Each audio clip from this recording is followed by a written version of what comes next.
back to my channel. Today I had my very first signing, my very first loan signing, and it was a refi. No scan backs, and it was from sorry, my dog's making some weird noises. It's like midnight. I'm making this video, but who sent me that order? I believe it was with Signing Order, one of the companies that I told y'all to sign up with. So Signing Order sent me that signing. They sent it to me 2 days ago, I believe, and docs were ready within maybe 15 minutes of them sending me that signing. Not sending it, but like assigning it to me. I went ahead and printed it out that same day, looked through it, basically just went ahead and prepped so that today it would just, I would have already had everything together. I would be prepared and confident for this signing. So I guess I could just tell you the steps that I went through. So after accepting the order and being assigned to it, like I said, I printed the documents. And I printed the customer's copy as well. And I went ahead and set their copy aside, rubber banded, put it into an orange folder, slip my business card in there for when in the future if they need any regular notary work, they can contact me. So I did that. And then today, a few hours before the signing, I went through the documents again, and then I went ahead and pre-dated.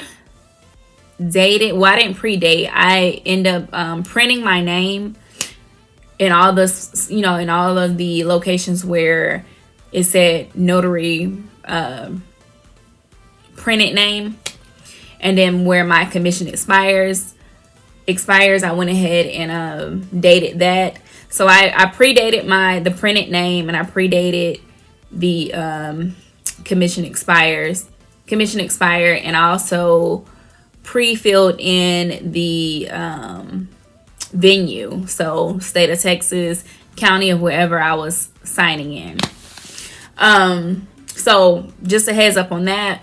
Whatever county you're signing in, whatever county that the house that you will be signing in, which more than likely wherever the house is, the property, because most of us sign at the property that the documents are referencing. Make sure you put that county down, because I caught myself because I was going to put the county that I actually reside in, but thankfully I knew better. So I went ahead and pre-filled that as well. And then when I got to the signing with the borrower, I went ahead after they signed and dated, and then on the corresponding documents where I needed to sign and date, I went ahead and dated the acknowledgement or jurat, whichever it was, and went ahead and signed, and then placed my stamp where my stamp was needed, because not all of my stamps were needed on all of the documents. Some of them you just needed your signature, like on the Patriot Act. What else?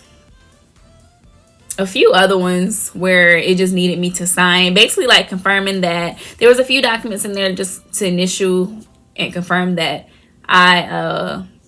me and the borrower went ahead and correctly completed the documents, and basically we're just signing that we completed those documents that the title wanted us to complete. Afterward, the signing went very smooth. Thank God that my signers were decent people. Like, they was cool. I like them. We had small talks here and there. Well, really throughout the whole thing.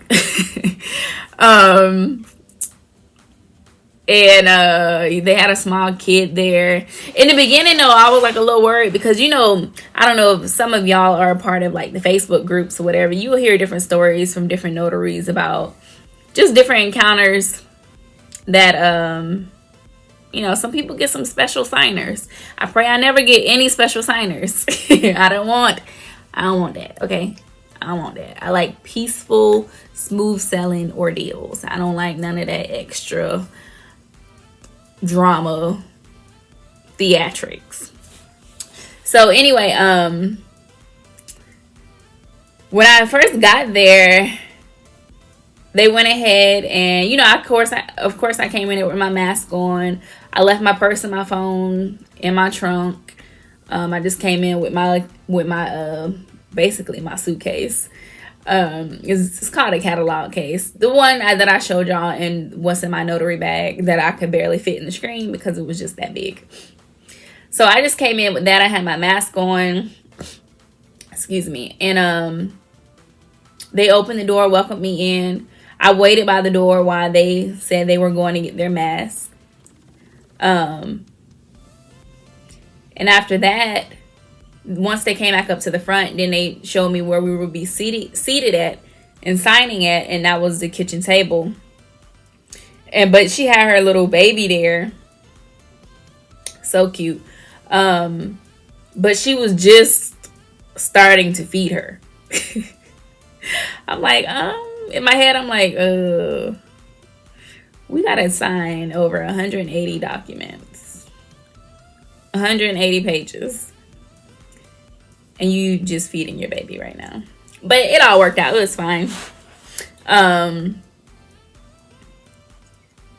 Yeah, it was fine. Everything got completed correctly.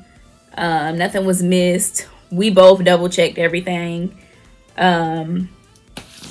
Like I said, it was a refinance, so they knew how the process go of filling out those paperworks, and if something's not right, then that can delay things or whatever. So I really stress that, you know, make sure you sign stuff correctly, because even you know, it wasn't in the instructions of the document, but just from observing and learning from other people, it's best to have them write out the full date. So today is January 21st, 2021. So I had them write 1/21/2021. Because in the beginning, you know, she just wanted to write 21, but I saw a reference saying that 21 could be 1921, you know, which makes sense. So just a little advice out there. Make sure you write the full year, not abbreviated year. And also make sure however they sign, make sure it matches the name that's typed in the document, if the lender don't have any other instructions regarding that. And then make sure they sign and date consistently throughout the whole package. Because it was an issue as well, because some of them, you know, she messed up, so she had to line through, and she was putting like different initials. Like, I'm not gonna say her initials, but I'm gonna just use another letter. So say her initials was AAV, but in the signing, her name, you know, it was only Abby. Some of them she was putting AAV instead of AA. So we had to go back in and tell her, no, you need to put AA, cross out that V. And then like with the signing as well, instead of Abby, she only put one on one of the things that she signed. She put A Abby. So we had to cross that out, and she had to sign it Abby. So, like, it's just things like that. Like, you really have to pay attention, because, honestly, I want to, you know, be on a streak of error-free work and not having to ever return to a client's house because something was missed or something was done incorrectly. Anybody got time for that? I just don't want to go through that. So after everything was done, it was a late signing, so I would actually drop the documents off at FedEx in the morning. But I already submitted with signing order. You have to go ahead and, they send you, most of these companies, if not all, they send you a pre-printed shipping label. So when I was done, I had to notify the signing company that I was done by putting in the service provider, who, the mail provider, FedEx, and also the tracking number.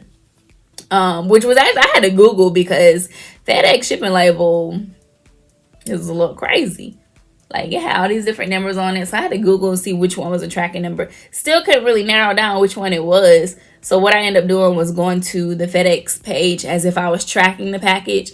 And I just started with the first number, and put that number in there. And then it said shipment pending. So I was like, okay, that's the tracking number. So I uploaded that into the website. And then I received confirmation back from the signing company that, basically confirming that they received my receipt of that I was done with the signing or whatever. And that all we're just waiting on me drop off the documents in the morning. So like I said, everything was wonderful. Everything was smooth. It literally was just what people would want on their first signing, especially a refi, because refinance, like I said, refinance can vary with document sizes. They can even be more than what I did. Mine was a combination of, it was like 40 something pages that mainly were about just like the title agency documents. And then it was the 131 pages of the actual refinance type documents in there, like the closing disclosure, the deed of trust, all of that kind of stuff. So I have another refinance coming up on Monday, and this one is going to be an even later signing. It's going to be at 7 o'clock in the evening. This time is going to be 2 signers all the way through, 2 borrowers all the way through. Today's was just 1 borrower, except since she is married, there were like a few documents that her spouse had to sign, but the majority of it was just 1 signer. So I'm excited for that. A lot of orders start coming in, especially from the closing exchange. So that one, that's the one on Monday, is from the signing company, the closing exchange. And I just found out that they do RON as well, and they pay very well for their RON, like $75, $100. Okay. Other platforms like Notarize, they just pay $5 in the beginning, and I think eventually, I don't know. I'm not going to say anything that I'm not sure about. But I do know for sure that on Notarize, if you're doing the real estate side, then they pay $25. But they're not giving that. They're not onboarding everyone for real estate. They're only selecting a few people to do that part. So maybe I'll get lucky. Well, I won't say lucky because I don't believe in luck. But maybe I'll be blessed and get that. I don't know. I just finished. I was actually supposed to vlog heading to the signing, after the signing, and all that kind of stuff. That was going to be like my first signing vlog. So maybe we'll try again on Monday. But then again, since it's the evening, it's going to be dark.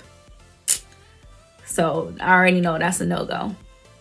Yeah, so sorry. We're going to have to wait for a daytime vlog.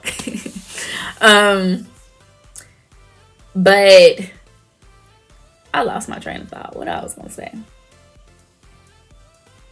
Oh, yeah. So I was going to vlog today, but I had the Notarize live training that you have to do. There's so many steps, honestly, that you got to go through for Notarize. And I went through the second to the last step before you get officially allowed to take RON calls for their company, for their platform. So I was doing a live training, basically driving there, listening to it. It was through Google Meet. So, you know, you could see people, you could talk to them or whatever. Kind of like Zoom, but just through Google's platform. And I honestly missed the last hour of it because I was at my signing. And then my phone died. Like, I left the meeting on in my trunk. When I came back out from the signing, my phone was dead. So, and unfortunately, they said they didn't record. They don't record the sessions. If you need to watch it again, then you have to come back on another day. And they only do those trainings from Monday through Thursday at certain times, like in 2-hour slots. So in the morning and in the evening. Yeah. But last thing I didn't remember they said was they were scheduling all of us for our live training call where we will go in and I believe go through a simulation, but except with our trainer. And then once we pass that part, then we will get accepted onto being able to take our own Ron calls. So I'm excited for that because, like I said in my last video, or maybe I didn't say it in my last video, I think I've just been saying it in the comments when people inquire about it. But there are 2 people I know, a man and a woman, in different states who are on Notarize, the platform, and one of them, the woman works part-time and she makes in the hundreds. And the man works full-time all times of the day, because if you didn't know, Notarize is 24/7. So if you're a night owl, like I said, it's midnight here right now. If you're a night owl, you can be on a Notarized platform notarizing people's documents at 3 a.m., 4 a.m. in the morning when most people are asleep. And I mean, that's an advantage because most people are asleep. So you're getting all the calls, you're getting all the money. And these calls take less than 8 minutes. So you can do a lot. And excuse me, $5 adds up, okay? So that particular guy, he says that some days he's making $400 and $600 a day. Like, what? Say what now? And then I just found out another side hustle, guys, another side hustle. I'll post that video after this. We'll talk about it. But yeah, there's money out here to be made, okay? I know a lot of people that lost their jobs. They've, you know, people just going through rough times, and unfortunately bills gonna keep coming. Bills will keep coming. People will still be coming after you for some money, even after you dead. Like, literally, you gonna have to send them, well, not you, because you'll be dead, but someone is gonna have to send them your death certificate in order for them to stop trying to contact you about some money. So we always gonna have to, money ain't everything, but money is the way that the world keeps going around, and we need it. So there's a lot of ways out here to make money. There is enough money for all of us. There is enough work for all of us. The main thing that you should be working towards is to work smarter, not harder. Work less but make more. So basically find a way to make money work for you and not you working for money. Like, don't be a slave to money kind of thing. So no, we don't chase bags chase us. All right, okay, let's keep it like that. So anyway, guys, that is it for this video about my first signing. It was successful. I loved it. I don't really love printing all them daggone paperworks, all them pages. Like, one time is enough. I don't really like the having to provide them with the copy stuff. Like, I wish we get out of that and they just get their copy emailed to them by the title, lender, whoever, in a PDF format, and they have it there. Like, because that's just too much. That's too much. I don't even want to think about how much. Basically, I don't, like I said, I don't want to think about it. Anyway, thank y'all for watching. Stay tuned for the next video about side hustles and making some extra money. Okay, thanks guys for watching.